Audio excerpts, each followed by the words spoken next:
Hi guys, in today's video I'm going to show you how you can stop friends from tagging you on Facebook.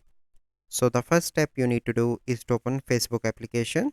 So once you open Facebook, you simply need to select your profile. So I'm in my profile, click on your profile picture here and you simply need to scroll down and click on settings and privacy. Click on settings. So once you are in settings, you simply need to find the option of tagging. So scroll down.